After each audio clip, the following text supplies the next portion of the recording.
Romanos capítulo 6, verso 1 dice: ¿qué pues diremos? ¿Perseveraremos en el pecado para que la gracia abunde? En ninguna manera, porque los que hemos muerto al pecado, ¿cómo viviremos aún en él? Miren, la palabra perseverar significa continuar, permanecer. Cuando alguien que es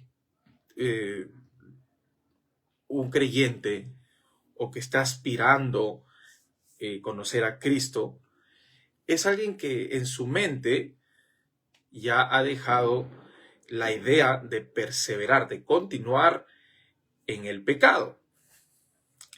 Solo que Pablo, cuando dice, ¿qué pues diremos? Cuando hace esta pregunta es, ¿cómo podemos nosotros pensar, decir, afirmar, perseveraremos en el pecado para que la gracia abunde?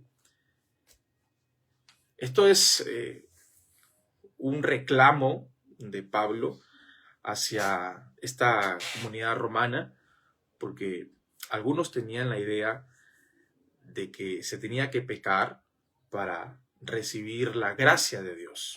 Hay un texto en donde se habla de que donde abunda el pecado, sobreabunda la gracia. O sea, si el pecado quiere ganar, la gracia se sobrepone y le gana al pecado. Es mejor que el pecado.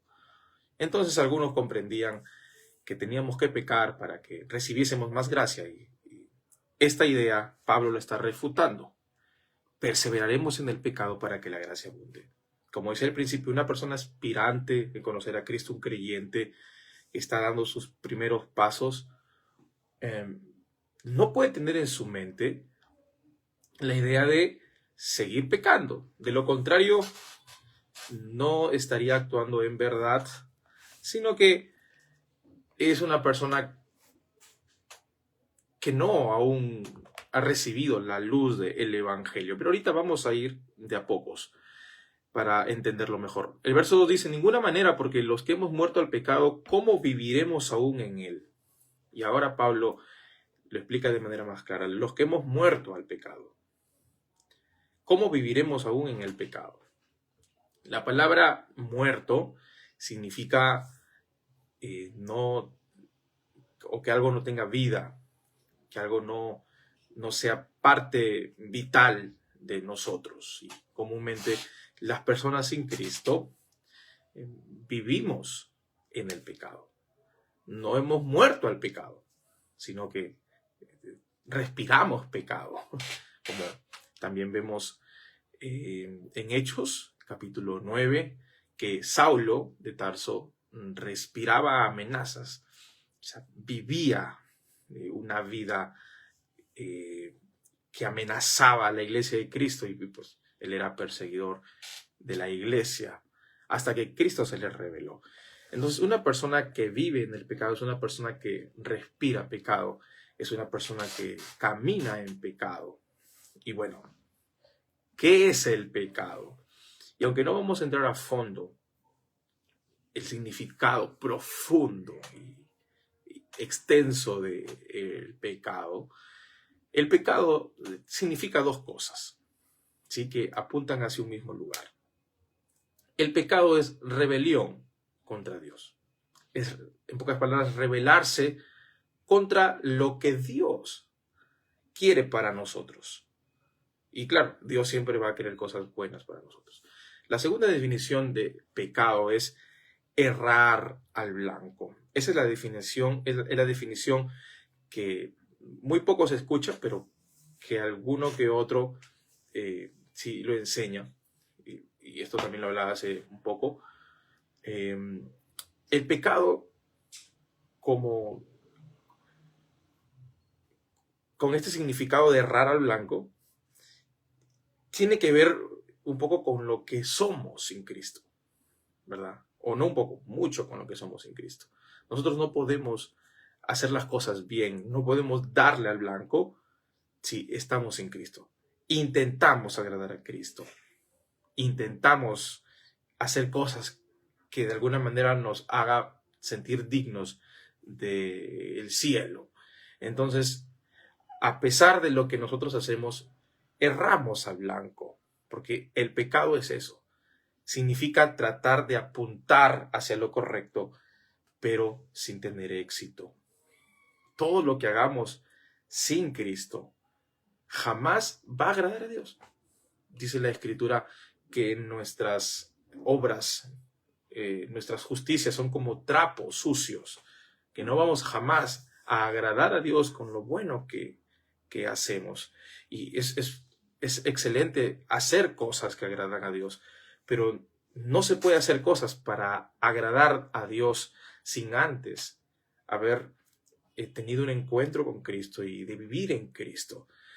Entonces, el pecado es el lugar en donde nosotros, sin Cristo, vivimos, permanecemos, respiramos en ese ambiente de pecado. Pero dice, y voy a leerlo nuevamente, de ninguna manera, porque los que hemos muerto al pecado, ¿cómo viviremos aún en él? Es imposible que una persona que ha muerto al pecado pueda vivir en el pecado. Verso 3 dice, ¿o no sabéis que todos los que hemos sido bautizados en Cristo Jesús hemos sido bautizados en su muerte? Miren, esta palabra bautizado, aunque significa sumergirse, no necesariamente está implicando al bautismo literal, como lo conocemos. Algunos se bautizaron desde muy niños en la iglesia tradicional, otros se bautizaron en la iglesia evangélica, pero no necesariamente los que se bautizan tienen una unión con Cristo o no están comprometidos con Cristo. Simplemente se bautizaron por religión, por pertenecer a una iglesia, por ser parte del grupo de alabanza, ser parte de los miembros de un concilio. Los que se bautizan deben entender de que no se bautizaron para pertenecer a una iglesia, se bautizaron para pertenecer a Cristo. ¿Sí? Y esto es un poco ambiguo, y hasta un poquito complicado de entender, pero si lo vemos de esta manera, el bautismo es tan simple como querer casarse con la persona que amas. ¿Sí? Uno no se quiere casar con alguien que no ama, pues ni modo que te cases a la fuerza, eso está muy mal, ¿verdad? El bautismo es unirte a Cristo, pero hacerlo de una manera tan profunda que haya gente viendo qué está pasando, ¿no? Porque los bautismos son públicos, eran públicos en su momento, y algunas personas lo hacían en secreto por las mismas persecuciones que habían en ese entonces de la iglesia primitiva. Pero el bautismo es una declaración de fe, ¿sí? Y el bautismo es una evidencia de que tú estás unido a Cristo. Pero el bautismo literal, el bautismo en agua, es una confirmación de que tú eres de Cristo. Y repito, esto es un poquito complicado, pero el bautismo que también nosotros los creyentes experimentamos no es un bautismo humano, es un bautismo espiritual. Es un bautismo en Cristo Jesús. Es un bautismo en donde, aunque vamos a tomar el significado literal de sumergirnos en el agua, cuando nosotros somos bautizados en Cristo Jesús, nosotros nos sumergimos en Cristo Jesús.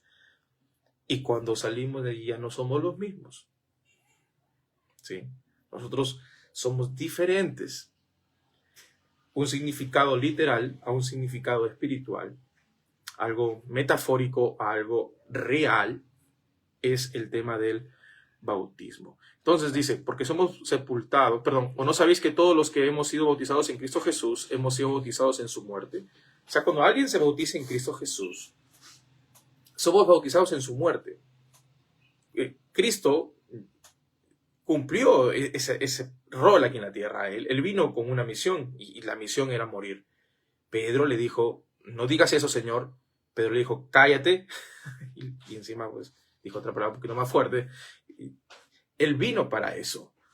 Él vino para morir. Es más, Isaías capítulo 53 habla sobre el siervo sufriente y sobre lo que él tenía que padecer. Esto era profetizado. Ya estaba predicho. Cristo vino a morir por nosotros. Entonces, Él vino a morir ¿para qué? Bueno, el primer punto es para librarnos del pecado, ¿sí? Él vino a liberarnos de la esclavitud del pecado. El pecado es tan terrible, no por las consecuencias, ¿ok?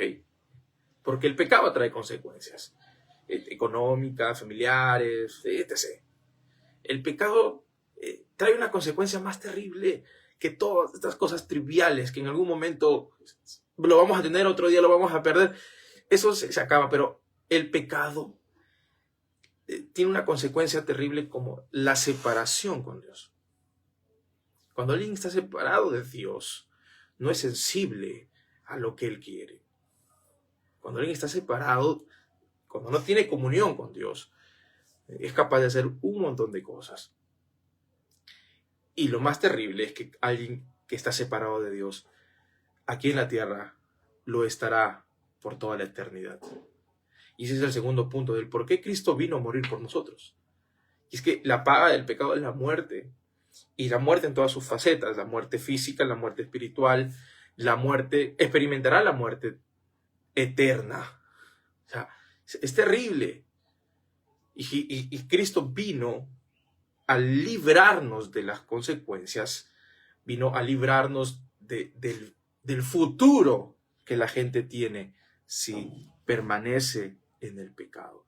Entonces nosotros, bautizados en su muerte, dice el verso 4, somos sepultados juntamente con él para muerte por el bautismo, a fin de que como Cristo resucitó de los muertos para la gloria del Padre, así también nosotros andemos en vida nueva. Miren que esto es interesante porque nosotros hemos sido sepultados juntamente con él en su muerte. Cristo murió y fue sepultado. Eso es algo que nosotros sabemos. La gran disyuntiva es que Cristo no murió para quedarse muerto bajo la tumba.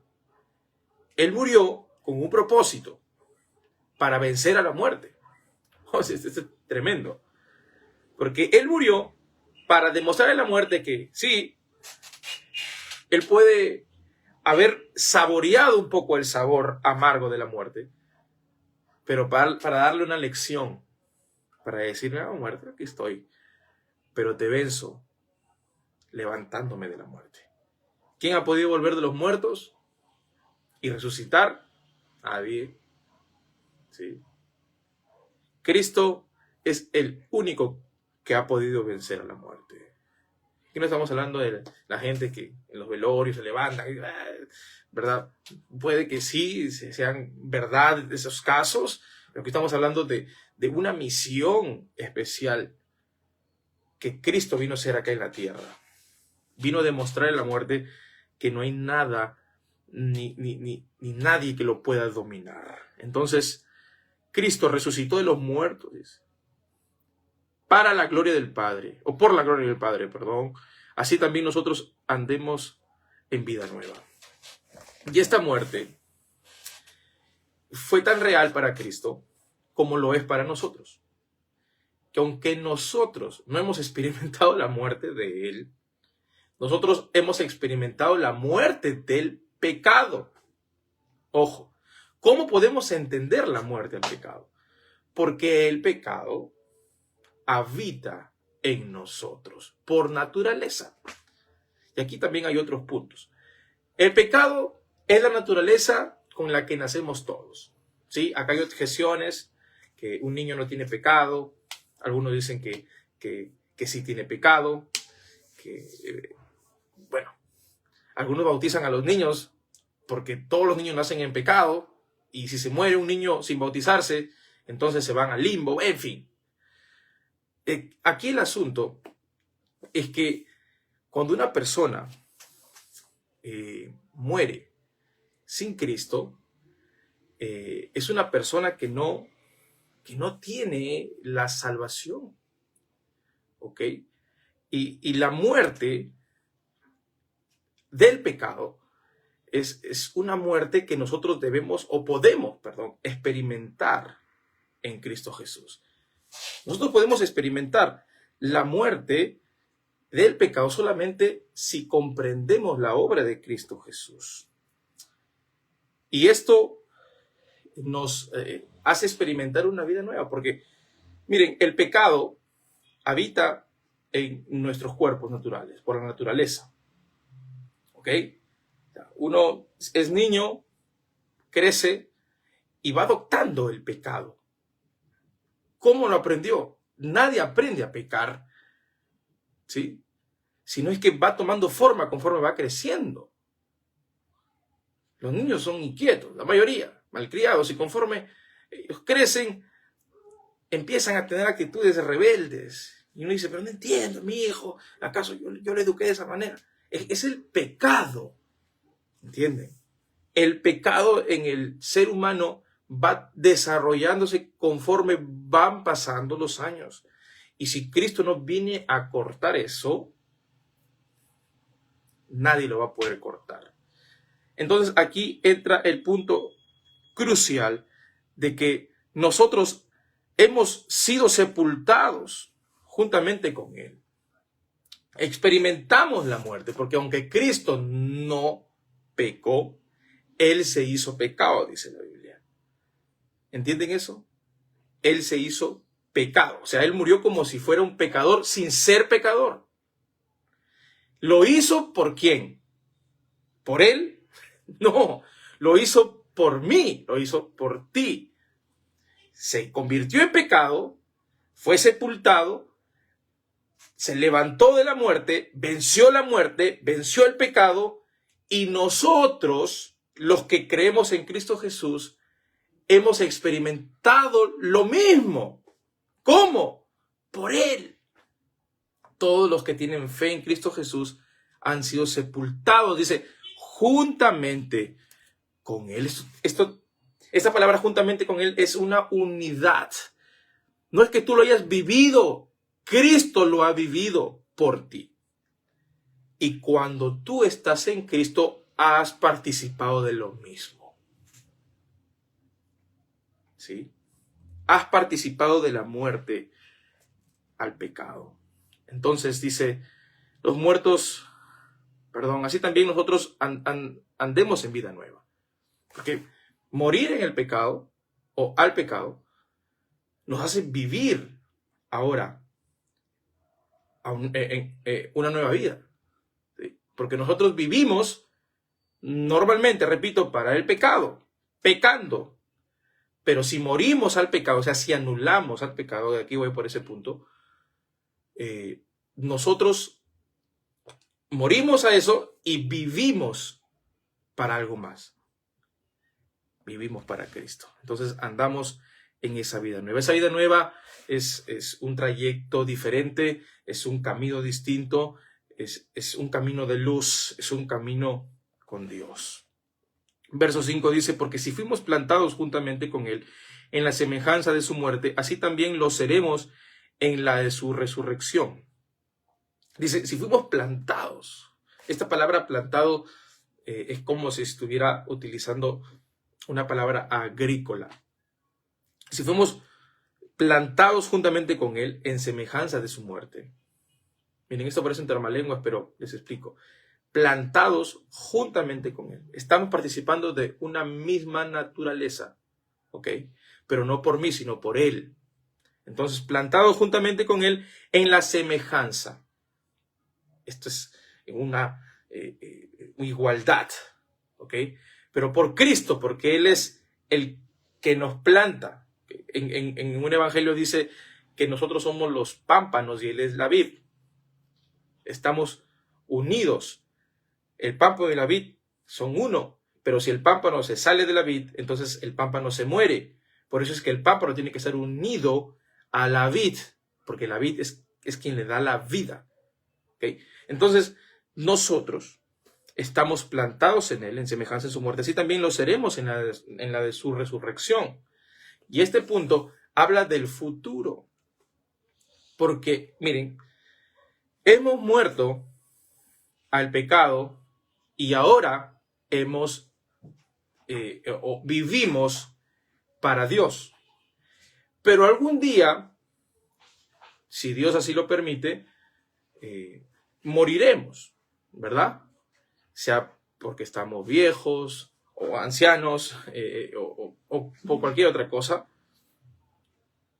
Y cuando eso ocurra, vamos nuevamente nosotros a pasar lo que Cristo pasó de manera literal. Ya no solamente espiritual, sino de manera literal, física. Así como Cristo resucitó, así nosotros vamos a resucitar, vamos a participar de esa resurrección. Por eso que la Escritura dice que los muertos en Cristo resucitarán primero. Verso 6 dice, sabiendo esto que nuestro viejo hombre fue crucificado juntamente con él, para que el cuerpo del pecado sea destruido a fin de que no sirvamos más al pecado. Sabiendo, o sea, teniéndolo presente. Todo lo que estamos desarrollando es como un conocimiento para poder llegar a una conclusión, a tener algo certero. Y sabiendo todo lo que estamos aprendiendo, ¿no?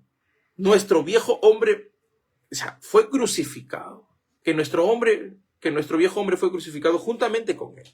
Y esta palabra viejo hombre, que es interesante, porque todos los cristianos, todos los creyentes, tenemos un viejo hombre.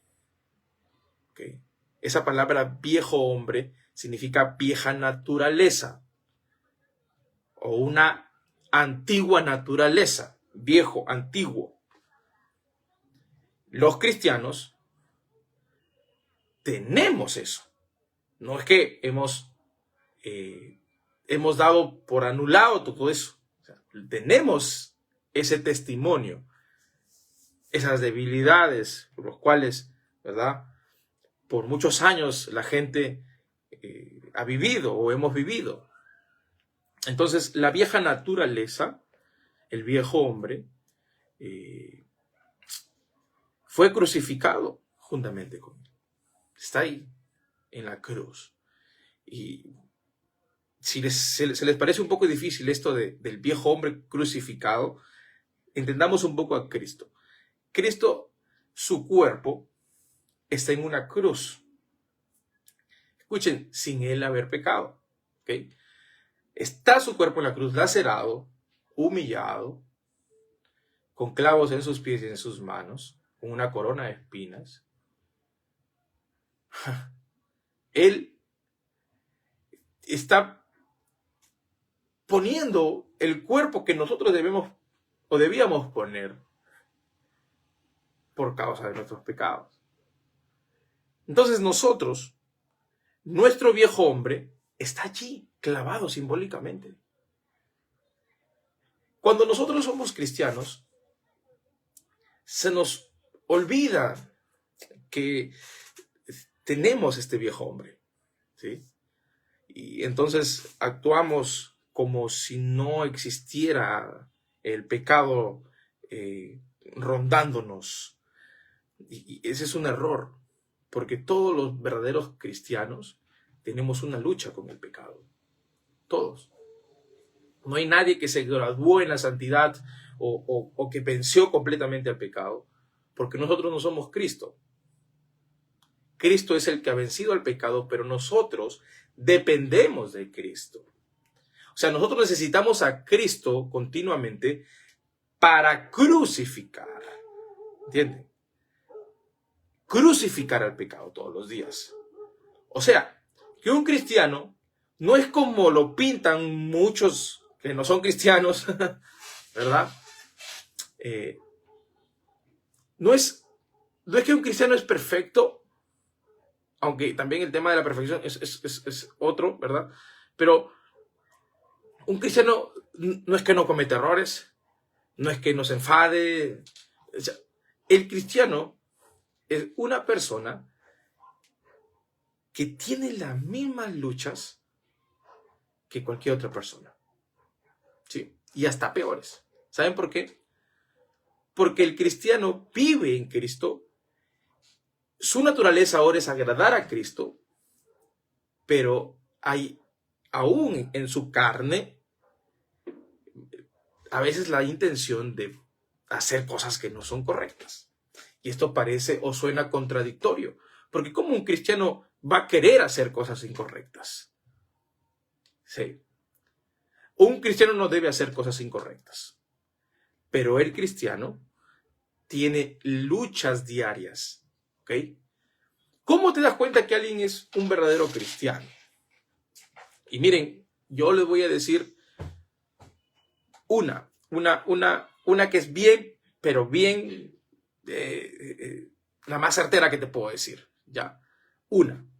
¿Cómo te das cuenta que una persona o que alguien de tu iglesia es un verdadero cristiano? No es que lea su Biblia todos los días, no es que vaya a la iglesia, no. Ese sí, son varios aspectos importantes. ¿Cómo te das cuenta que alguien es un verdadero cristiano? Es cuando esa persona lucha con el pecado. Cuando siente que no debe hacer nada y entonces está que le da batalla al pecado y ¿saben cómo lo hace? Orando, pidiendo ayuda, pidiendo oración, reuniéndose con sus amigos para que se fortalezcan en la fe, reconociendo que es un ser humano como Elías lo declaró, no me acuerdo, creo que en Santiago decía que él tenía las mismas pasiones que cualquier otro ser humano. Sin embargo, cuando él oró para que se cerrara el cielo y no lloviera, así fue. Y nuevamente oró y se abrió el cielo y llovió nuevamente. Ese es el cristiano. El cristiano batalla contra el pecado. Todos los días es consciente de una lucha. Miren, esto es algo que no se habla en la iglesia, porque en la iglesia normalmente se le da al creyente una figura de ejemplo y un ser impoluto, alguien que no tiene que hacer nada, que tiene que ser un monje o una madre, ¿verdad? Así como la Teresa de Calcuta. O sea, el creyente todos los días tiene que crucificar su carne, pero ese viejo hombre fue crucificado con él para que el cuerpo del pecado sea destruido a fin de que no sirvamos más al pecado. Y esto es interesante y voy a terminar diciendo que este es un punto crucial en esta prédica que acaba, porque lo voy a hacer una segunda parte. Nuestro viejo hombre fue crucificado juntamente con él. Cuando dice fue crucificado juntamente con él, es porque esta acción ya se hizo. Nosotros somos crucificados con él. ¿Qué pasa? Que como somos seres humanos que erramos, que nos equivocamos, tenemos que recurrir una vez más, por no decir a cada momento, todos los días, hacia la fuente, hacia Cristo. Porque sin Él, si nosotros no estamos en Él, si no tenemos comunión con Él, como que nos vamos bajando de esa cruz y... ¿verdad? Y nuevamente tenemos que volver a crucificarnos. Tenemos que morir a esos deseos pecaminosos. Y una vez más, de repente un día estás así como que, ay, no. Nuevamente te vas bajando, te vas soltando un clavo y te vas bajando. Y nuevamente tienes que recurrir a Cristo y Cristo nuevamente. Sí, hermanos. Todos los días tenemos que crucificar nuestra carne, porque no nos olvidemos esta parte. Juntamente con Él. Juntamente con Él implica su persona, no nuestra persona. ¿Ok? Cuando alguien no ora, por ejemplo, está diciendo que puede vivir la vida cristiana sin Cristo. O sea, que puede vivir su fe sin Cristo. Perdóname, Señor, pero no necesito tenerte, en pocas palabras. O sea, yo voy a caminar agradándote, pero sin recibir tus fuerzas, sin haber estado hablando contigo, sin haber leído tu palabra. O sea, ilógico. Entonces ahí viene el punto de que el viejo hombre como que vuelve a tomar poder, porque uno se va bajando de la cruz y empieza a hacer de todo. Porque su cuerpo es el que lo domina. Y miren este punto, para que el cuerpo del pecado sea destruido. ¿Ok? El cuerpo del pecado sea destruido. Y aunque este es un punto bien duro, miren lo que dice acá, a fin de que no sirvamos más al pecado. El cuerpo del pecado, o sea, esta naturaleza, este cuerpo, necesita sentir. Nosotros somos sensacionalistas y el pecado siempre busca agradar este cuerpo. Hay algo que escribí y que no quiero olvidarme aquí en mis notas, que decía, caramba, los deseos del cuerpo no llenan el alma. Los deseos del cuerpo no llenan el alma. Cuando alguien sacia su cuerpo, no necesariamente estás saciando tu alma. El pecado habita en nuestro cuerpo. Sé que la carne tiene que ver con una naturaleza interna. Pero ¿por qué Cristo murió crucificando su cuerpo y no fue martirizado en su alma, en su interior? Claro que lo fue. Él dice en la Escritura que en el Getsemaní, siendo Cristo, ojo, él quiso abortar la misión. Le dijo, Padre, si fuera posible, pasa de mí esta copa. Y era tanta su angustia que sudó sangre. Era una lucha interna. Claro, se hubiera quedado ahí y venció el pecado. Sin embargo, no. Tuvo que entregar su cuerpo para que el pecado quedara anulado. Y no solamente eso, tuvo que ser sepultado. Y eso es tremendo. Nuestro cuerpo nos pide pecar, ¿verdad? O sea, analízate un poco. Analiza tu vida. Cuando quieres hacer algo malo, ¿qué utilizas? Tus pies, ¿verdad? ¿Para qué? Para caminar e irte al lugar donde no debes, pero lo haces. Cuando quieres pecar, también utilizas tus manos para tocar donde no debes. Cuando quieres pecar, también utilizas tus ojos para mirar donde no debes. ¿Okay? Todo esto tiene que ver con tu cuerpo, ¿sí? Voy a dejarlo ahí porque ya sonó la bulla y aparte, para hacerlo más, o hacerlo de manera más eficiente, lo voy a hacer en dos partes este punto porque vamos hasta el verso 14, ¿ok? Que Dios le bendiga mucho. Espero que mediten en lo que he hablado, en lo que se ha compartido en la palabra, ¿verdad? De este día. Y nos vemos en otra oportunidad. Que Dios le bendiga. Bye.